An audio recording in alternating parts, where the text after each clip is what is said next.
I'm speaking in good faith with co-hosts of a really great podcast that we highly recommend, Interview with Mommying While Muslim. And the two co-hosts in this studio today are Zeba Hassan, Mommying While Muslim co-host, an American Muslim born and raised in Chicago who grew up biracial and bicultural, Irish Pakistani heritage, and grew up interfaith. All of that gave her a head start navigating between identities. She has a degree in political science and communication, which further shaped her outlook on issues like race, immigration, and nationalism, as well as her parenting philosophy, which is geared toward raising compassionate, responsible global citizens. When she's not busy podcasting, public speaking, or fostering interfaith community, or working with her parent coaching clients at Emerge Consulting Solutions, Zeba can usually be found on the basketball court or baseball field with her husband and their 4 children. Yes, thank you. You make me sound so professional. I know. I love it. I want to meet this person. I know. I was like, I want to meet her too. What the heck? The other co-host is Uzma Jaffrey. She was born in Chicago and raised in Houston, Texas, the daughter of Muslim immigrants from Pakistan and India. Her primary job is mothering her 4 children, but the one that pays is as a solo physician running her own medical practices. She's also medical director of an assisted living and hospice agency and serves as graduate medical faculty training future physicians. She also volunteers with multiple organizations supporting refugees, her favorite pet project being the biannual refugee baby shower she coordinates with her team at Gathering Humanity. That's awesome. Welcome, both of you. Thank you so much for And having the us. baby shower, what's the most needed gift? Is it diapers? Is it clothes? I think it's just acknowledgement. Really? You know, it's like these moms who have gone through circumstances that we can't even fathom, Yeah. you know, being as privileged as we are in this country. And on top of that, like literally being stripped of their village and then come over here in a place where you don't know the language, you don't know the system, and you don't have the mothers of your community mothering you. So it's that aspect, acknowledging that you've lost so much and we're here to mother you, you know, to be your community and your sisterhood that you probably have lost. Yeah, something that would have happened. Yeah. Yeah, Had that they would have not been had done to. for her. That's great. So, which actually ties in a little bit with the subject a lot. of your big surprise. But you have an origin story that goes back far further than the podcast. And would one of you tell me these connections? Well, I love how Uzma talks about it, so I'm going to let her. Our origin story? Yes. Our origin story is Zeba calling me. I remember I was driving home after dropping off No, but my our kids. origin story, as in like our parent, that's how origin we are. story. I'm sorry. I thought the birth of the podcast, 'cause I was like, that's kind of, you should do that. Our origin story is our dads both immigrated to this country around the same time, and they were dirt poor, so all 4 of them kind of scrapped together their pennies and figured out how to live together. It's 4 guys that were together, and Zeba and my dad were also friends, so we are second-generation friends. And, you know, when she asked me to do a podcast, it was always you. Very cool. And why did you ask her to do a podcast? She was I was on a quest for answers, and she was always, and the funny thing is we lived in separate parts of the country, but whenever we'd get back together, it was like no time had passed, right? And we would just like kind of delve right in and start talking and fighting sometimes too, which we did do a lot as teenagers. I don't know what that was about. We were dumb. Yeah. We were dumb. We fought a lot. But I was on a quest for a specific answer, and I knew if I couldn't find it, that she would at least have the resources. So I literally called her up, and I'm like, you know, I'm trying to explain to my son, who was just profiled, why he was profiled at the airport, and what can I tell him, or who can I reach out to so I can get talking points to talk to him. And I will let her say, like, the first thing she said to me, not sympathy at all, was... I tried to be nice. She was not nice. Calmly as I could, I was like, what possessed you to go to the airport as a Muslim and not have IDs for every single person, regardless of age? So, and she had just never thought of that. And I was like, well, flying while Muslim, you always take your blue passport with you to prove that you belong here, because that has been my experience. And, you know, when she said, is there anything out there? I said, well, I sure will look. And unfortunately, in print, certainly not audio at that time, back in, that was 2017. Nothing in audio, nothing in print was out there. And, you know, even the organization that I work for and I'm a certified speaker for, which goes out and gives information about Islam, they didn't have any resources on what we call hashtag flying wall Muslim, because it's an actual thing and experience that a lot of Muslims have in America post 9/11. So when I confined it, I said, hey, there's nothing around, this particular topic and how to approach our kids. And she asked me if I would be willing to speak on a podcast about it. And I said, well, of course, I'm a certified speaker. I can speak. But what's a podcast? So then she kind of tried to explain it to me, and I did not get it.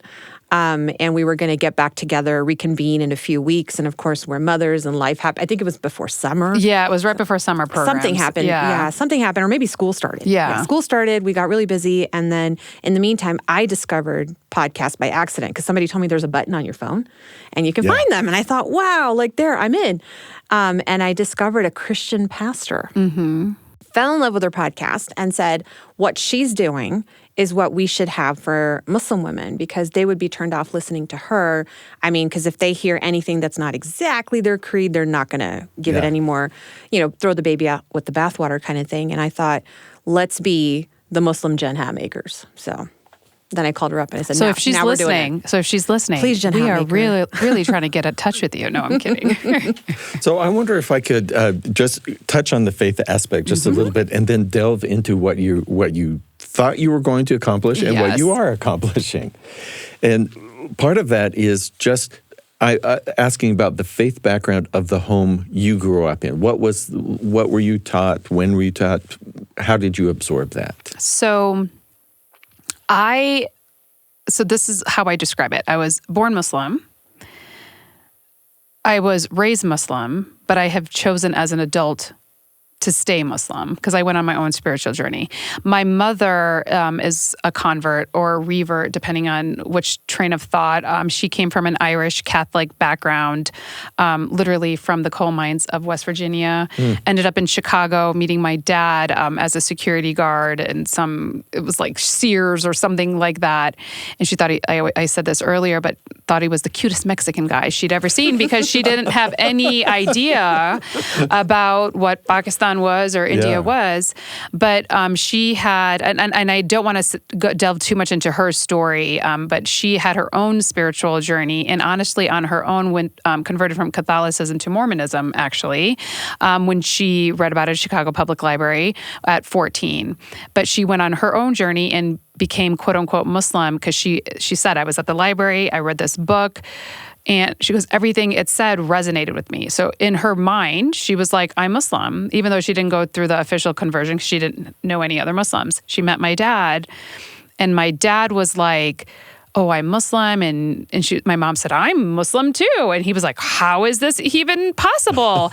And, but she does say she's glad she converted to Islam before she met any Muslim people, because she definitely had a very hard time on her journey. And I think that was part of the role that played in art. We saw how badly my mom was actually treated within the Muslim community. And in fact, how we were treated in the Muslim community, including by my dad's own family, because unfortunately he was engaged to another woman in Pakistan, ended up marrying my mom, and actually her dad and mom were the witnesses at my parents' nikah. That wasn't supposed to happen.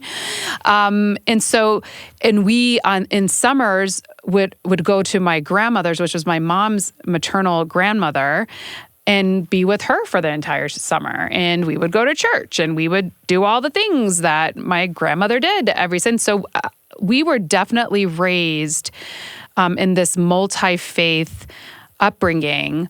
And that sparked an interest in me in reading about other faiths from an early age. So of course, we read the Bible and I read the Torah. I did all those types of things. But as an adult, in my opinion, all the faiths kind of come from one stem, kind of one trunk. And then the stems are different things. And the reality is our commonalities are very similar. But Islam, from a cultural perspective, made the most sense to me. So yes, I was born and raised Muslim, but my mom was the one who technically raised us because my dad was doing his own thing. And in raising us, I was kind of raised by my grandmother and did the Catholicism in the summer times. And so we grew up celebrating Eid and Christmas and never really feeling like we had an identity crisis until other people put that onto us. Interesting. Yeah. because we were like, this is normal. This is what other families, it was only when we were either in the mosque or at the people would be like, what are you exactly? Are you this? Are you that? But in our own upbringing, we never felt like we had to choose. And we strongly identified with God and God as the unifying creator, regardless of what faith you ultimately were. Yeah. Thank you very much. How about you? So in my household, I have memories, honestly, from when I was like 2 years old, because I like tell my mom, like, hey, there was this hospital and there was this and there was this elevator. She'd be like, oh, yeah, that's like crazy. How can you remember that? Like, is there something? She thought I was possessed for a while. And by the jinns. Yeah, by the jinn, right? So I don't have a memory of not knowing that there was a God. And that we called him Allah, and that, you know, he loved me and protected me. And my parents would try to do they do this weird thing on the subcontinent where they try to scare you, and they say, Allah's coming, and they knock on the door, you know, which is pretty sacrilegious, actually, you know, but then they knock and they try to scare you. And I don't ever remember being scared. Oh, great, bring him. Like, where is he? I want to see him, you know, like when you're a kid. Yeah. Because I imagined as a young child that God looked like my grandmother, like an old woman with a very long braid and just with her legs crossed and there to listen to my stories and listen to whatever heartache I had. Like I didn't get whatever the Princess Di haircut at Fantastic Sam's I wanted. Yes. So, you know, those kinds of things. And then finally my parents, I think I was like 7 or 8 when they were like, God doesn't look like anything. God doesn't have a shape. And God's certainly not an old woman with a long braid, you know? So they were just like, that's sacrilege. I'm like, oh yeah, knocking on the door and scaring me. That wasn't. So faith was always a really important part of how we identified as a family, how we operated as a family. Even though my parents were not very religious people, ritual, like among the 5 pillars of Islam is ritual prayer, and my parents did not pray. The one thing I do remember is during Ramadan, they used to fast. And interestingly, my mom told me when she was growing up in East Pakistan and West Pakistan that she had never really fasted. It wasn't required, and women didn't go to the Eid prayer, which actually in Sharia law, you must go to those things and you must fast. And she was like, we just never were taught. We learned Islam when we came to America. And that was the things that my parents told me, that Islam isn't necessarily in America, but the people here act like they're Muslims. Like over there, we have Islam, but people don't act like Muslims. And so that was kind of the way I feel like I got a purer form of Islam here, unadulterated by culture that had kind of intermixed and married with a lot of paganism and a lot of other influences that were not necessarily Islamic or necessarily the kind of spirituality that I wanted to have. But of course, like Zeba said, all of us kind of choose to either stay in our religion or choose whatever practice we're going to have. And I remember being distinctly, it was probably a couple of seconds long, but I remember, you know, I have insomnia. And I was 19 with insomnia, lying in bed, and I just felt something in my chest. And it was like this overwhelming sense of, I can't describe it other than the word knowing. And I just knew at that moment that this whole life is temporal, just the way God said, and that I'm going to meet him one day, and this is real, and everything I'm doing right now counts. And it was like a split second. And I just knew, Islam is for me, God is there, and I'm good. Like, I get it. I was scared, overwhelmed, and I cried, but I feel like that was my coming to Islam as an adult. It's definitely stuck with you. Oh, yeah. So I find it really interesting that, what did you call it? That your children are native-born American Muslims. Native-born American Muslims. And so just to see what gets passed on and what doesn't. You mentioned some cultural things fell by the side and to the positive. And so it seems to me like maybe you've been able to pick the most meaningful things or the most spiritually connecting aspects. 100%. I say in America, you know, Elizabeth and I are very well traveled by the grace of God. In America is the place where we can practice our religion the way it ultimately was supposed to be practiced. And that's without this cultural nonsense that inevitably happens. And that's what takes and pushes people away. And then they think it's the religion, but you're like, when they do the research, they're like, yeah, this has nothing to do with the religion. This is the culture in which this happened. And honestly, when we go overseas, they are just like, you guys are so religious, quote unquote, and they're shocked. We're really conservative. we came from the decadent Western. Exactly. Yeah. And why are you guys so religious? And they don't necessarily say it in a positive way. Whereas I feel like any kind of religion is a guide.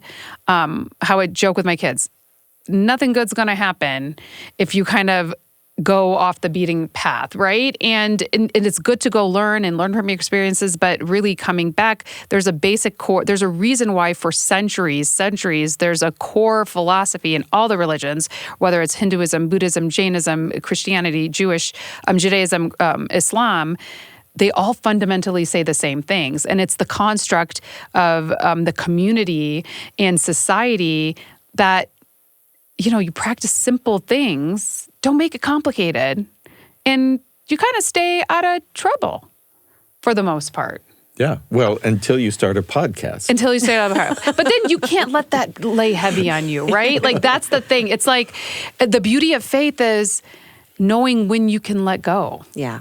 And that's such a blessing. And for some of our listeners, the 5 pillars, there's the fasting, Ramadan, there's the Hajj. There's actually an order. So the most important. So they go kind of like from in order of frequency. So from least frequent to most frequent. So once in your lifetime, there is a profession of faith that everybody must utter. So it's not like, yeah, we're technically born into Islam, but until you utter this profession of faith, which you utter in Arabic or in English or whatever your language of preference is, you do it with witnesses, and it's, the translation is, there's no God but God, and Muhammad is his messenger. You say that, you're Muslim, there's no excommunication. Somebody says that, they're Muslim, you must accept them. Then the second one is, now we have the 5 ritualistic prayers. There's no excuse for missing them. There are exemptions for women. There are exemptions for children. There are exemptions for, cognition, that kind of thing. So those are 5 daily prayers that are required. Then once a year in Ramadan, during the 9th lunar calendar month, like our Jewish brethren, we have a lunar calendar. So our holidays are always different. They move up by 10 days. We fast for 30 days between sunrise and sunset during Ramadan. Once in our lifetime, if we can afford it, we go to the Hajj. And that is what Muslims believe is the birthplace of monotheism. So it doesn't even start with Muhammad. It starts really with Adam. And then the rites are taught to us by Abraham and then by Muhammad.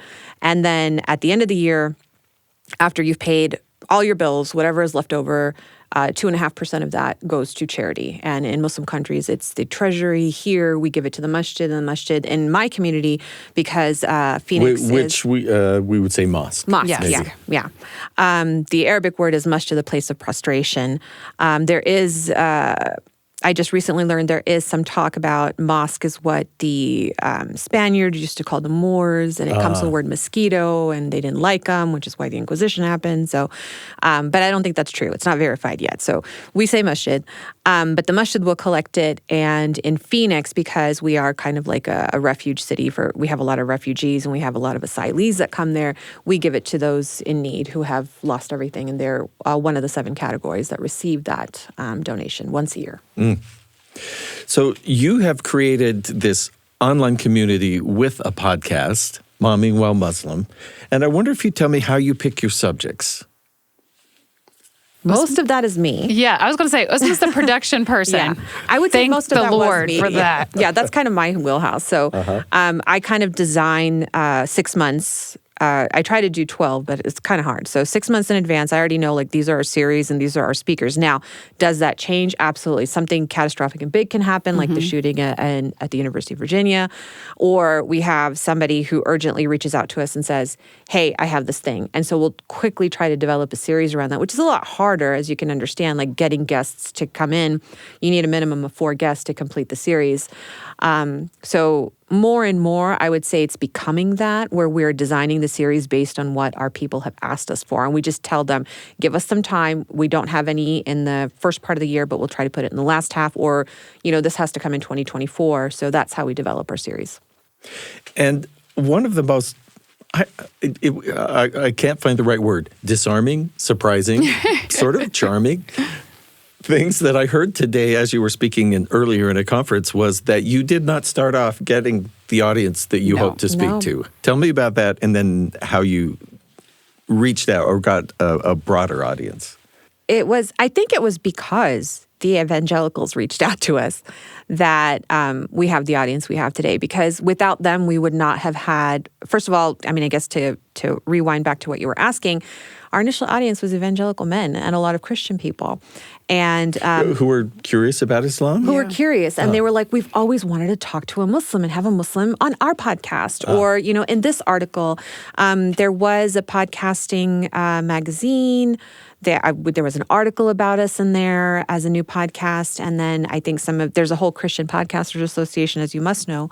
And so one of the writers there initially called us, then he sent our name out to a couple of evangelical guys. So, you know, of course, we're like, we don't know if we want to go talk to evangelicals. Maybe they're calling us on to fry us and, you know, to convert us. We don't know what to do, you know, because...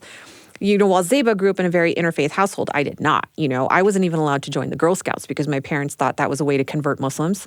So there was a lot of suspicion on my part, and, you know, just traumatized as I was growing up in Texas by certain communities of other faiths, I thought, oh, this is going to be bad. And then we got on and learned that, no, we were completely stereotyping an entire group of people.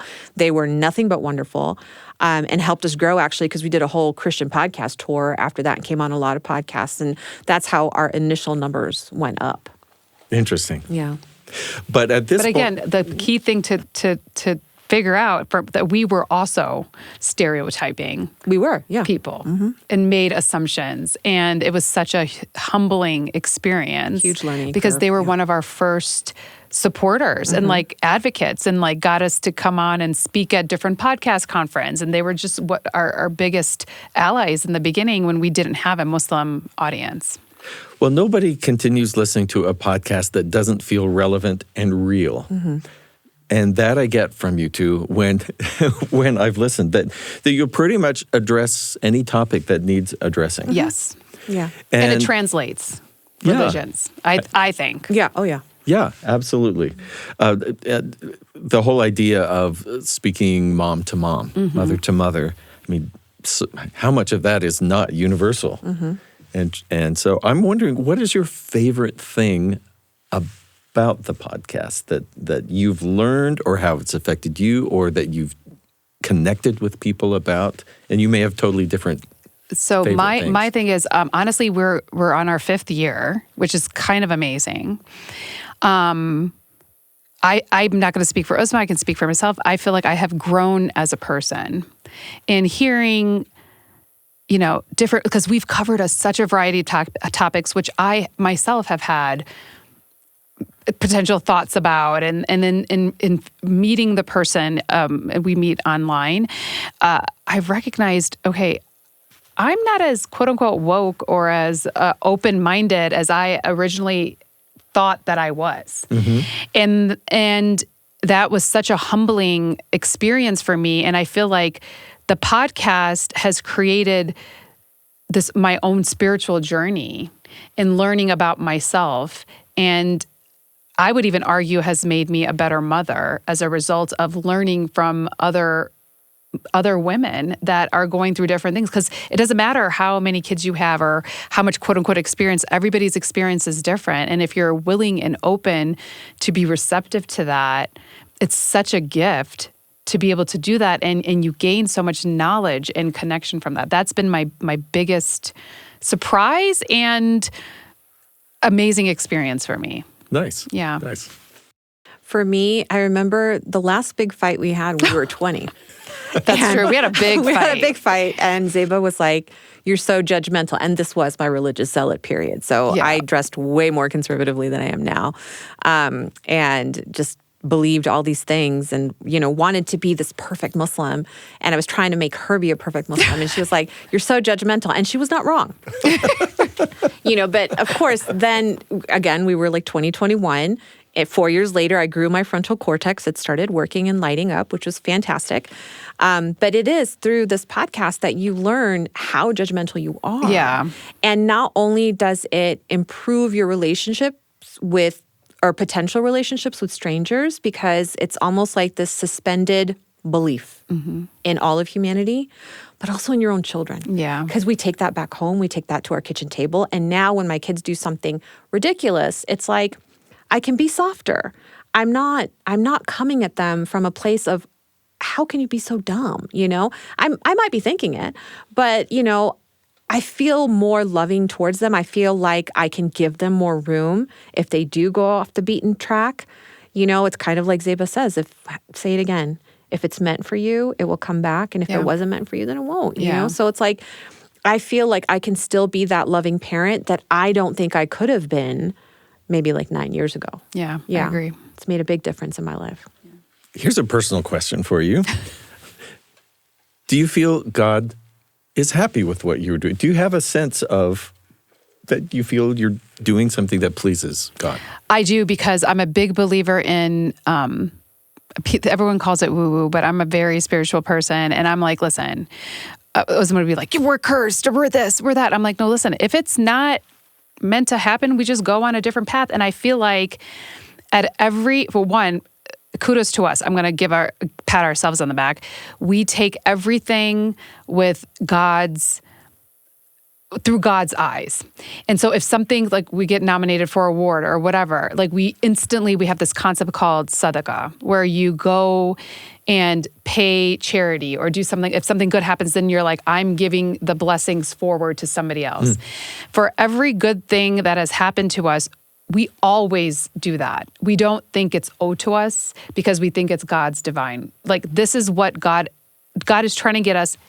We're in BYU broadcasting studio right now, people. Okay? We think God's pretty happy with us. We're like, God's happy with us because there's a reason that the path is becoming unraveled, right? And the more we lean into it, the more we're humble and coming from a place of humility, the easier, like, it's opening up paths that she and I, 5 years ago, I can say with certainty, we would never have thought of. So do I think God's happy with us? Yes. Do I think bad things happen to good people?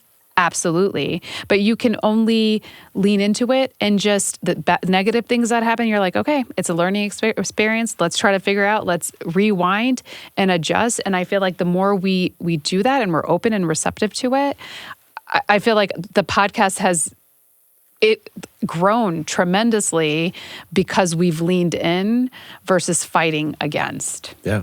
It's always some of those ideas. It's almost like you should be a psychologist or something. Counsel people. That's so funny. It's something like maybe I do that for a living. Yeah. No, it's a great thing. Yeah, it's a blessing. Absolutely. I mean, I think God's happy with us only because in Islam there's the concept of qadar Allah, which is that everything for us has already been written. Like, we have already met God and been together in the plane, and all of humanity has been gathered and been told, your job is to go worship me, go do your job. We don't have any memory of this, of course, but we all came down here, and everything that happens to us has been written. However, is there free will? Like, what's the point if it's written, right? That's what the critics will ask. Well, we still have free will. Like, we are the creation of God that has free will. So we can choose good or bad. He knows what's going to happen ultimately, such as you're going to be podcasting 5 years later, such as you're going to be at BYU. But when things like BYU happen, or we get invited to a podcast conference, or when we get that message from a mom or a child that says, what you're doing means something to me, that to us is, if we're taking care of his creation, he is taking care of us. Yeah. And what is that except love, right? Yeah. So you have an interesting mixture of really practicality, like how to be a mother, how to be Muslim in a modern world where things are different than our mothers and grandmothers grew up with. So there's that, and then there's also the element of the faith that's in there. And I'm just curious, for instance, I just have a couple maybe just quick questions as we wrap up here, but is there a story or a part of the Quran that's particularly meaningful to you, that relates to what you do, or is like a touchstone for you? So I'll say this. And I'm the woo-woo one that I wake up at the crack of dawn and I have to do. It's called the Tahajjud, which is like early morning prayers and meditation, and it's like not praying for the sake of praying, but it's like being super mindful and embracing what you're learning. And so that's the perspective I'm coming from. So I want to say that. So a lot of people are kind of like, you're nuts, but I feel like that grounds me in such a way. And I have to tell you this: whenever I've had an issue, a concern, a major stress, and I've had a lot of stress in my life, stress and bad things that have happened to me, in my family, in my children. There has never been one point where I didn't open the Quran in some way, and I kid you not, the verbiage to get me through whatever that issue was has always been there. Every single time. And that is something that I have shared with my kids. And am I the type of parents that, like how my dad was, like, honestly, he would beat us if we didn't pray, to be very blunt with you. But I tell my kids, prayer is there for you. God knows you need the prayer. So I'm going to go pray. If you want to come with me, cool. If you don't, that's on you. 9 times out of 10, they will always come to me. And they also now go to the Quran when they have a stress in their, and this is my 10-year-old who was crying because his sister did not take him to Giant this morning. And literally calling me, FaceTiming me, how could she be so mean when I was in her TikTok video? But I mean, he thought that was payment to go to Giant to get some, sure, Flamin' Hot Cheetos. That's his obsession. And I said, honey, what do you want to do? He's like, and there's an app called the Sabr app. He's like, I'm going to go and do the Sabr app, which means patience, essentially. And they're still fighting, but at least he wasn't yelling at her throughout the day. So I feel like in modeling that behavior as in you have somebody bigger than you watching you, the Quran is just like a tangible way for us to instill that into our children. I mean, I would agree with that. When you're asking for specific verses, it's, Adam and Eve, like having to bury not having to bury one kid, but like one of their kids killed another kid. Like how devastating for a mother to, can you even imagine? I can't. Like I don't even have the brain cells to put that 2 and 2 together, even though I believe it happened. Moses' mother put him in a basket and sailed him down. And by the miracle of God, she was his wet nurse. And by the miracle of God, he was raised by the guy who wanted to kill him. And by the miracle of God, he's the guy who ended up defeating him. But it was his mother's faith that's talked about in our scripture, because she was a believer, because we put it in her heart to trust us and put him in the basket. We knew better what was going to happen, and we sent, and God, the we, and the plural we and God in Islam is because of the text of the Arabic. It's the formal I is a we, right? Like kind of the kings, the royals speak too. The royal that's we. But that's for God, right? So what he explains to us in the scripture is that we knew, and we sent his sister along the basket, and we knew that the wet nurse was going to be his mom, who was already full of milk, giving it to him, and she's the breast that he recognized. We have a whole chapter that's called Mary, about the miraculous conception of God and how Mary was like protecting herself when we believe Gabriel came and said, hey, you're going to have a kid. And she's like, no way, nobody touched me. Don't touch me. Like I'm pure. And, just her labor pains are described, and her prayer to God is described, and her coming back. So we believe in an additional miracle of Jesus that he spoke as an infant. I don't know if that's in the Bible, but that he defended his mother because she didn't have a male other than Jesus to defend her. In our story, there's no Joseph. There's Mary and Jesus, and Mary's a single woman coming back and having to face all the scrutiny, and she does it for her son. And the most powerful women in our, not in the scripture itself, but in our scholarship, like our greatest male scholars, it was their mothers, most of whom were illiterate, who were like, please, teach my son. And they would take them to the feet of the scholars and say, teach him everything. One of them would find like pieces of wood in the garbage and sharpen it and put coal on it so he would have something to write with, So it's motherhood and the sanctity of motherhood, the holiness of motherhood that I realized once I became one. And then I was like, this is why it was created. Yeah. That's beautiful. Thank you very much. This is why it's called Mommying Well Muslim. Yes, exactly. We identify ourselves unapologetically as mothers first. Of course, we have all these amazing accolades that you said earlier. Of course we do. But the reality of the situation is I consider the best things I've ever done, like when I see the love of my children for each other, the respect that they have for their elders, what they do in the community, and how much they love their mama. I'm like, everything else is just icing on the cake. Yeah. that's a bonus for me. But that is fundamentally how I define success and happiness for me personally.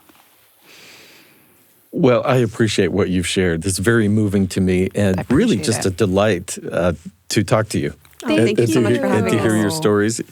Get to know your personalities because you have personalities. Yeah, a little bit. I think people are a little bit shocked by our personalities, but it's all good. But I think that's usually the most surprising thing is because I'm the one who's usually off color and Zeba's not. And that's not what they expect when they see us. And yes. Like, wait a minute. Yes. They're like, wait a second. Like we actually did an abortion episode. Yes. Yeah. It was very controversial and everyone assumed I would have a certain position and that Uzma would have a certain, we had very different opinions and we were able to have a really good conversation. And at the end of the day, like we agreed to disagree, but we respected each other for our differing of opinions. And that's, I think, what makes our podcast, we're unexpected. We are very different people. But our core issue is that we're trying to do better for society as a whole, not just for Muslim moms, but of course that's the wheelhouse that we've been put into and whatever we can do to help other people, that's what we're trying to do. The podcast is Mommying While Muslim. Zeba Hassan and Dr. Uzma Jaffrey. Thank you so much for speaking with me in good faith. Thank you guys for having us. It was so fun to be in like a professional studio. I know. We're like fancy. It.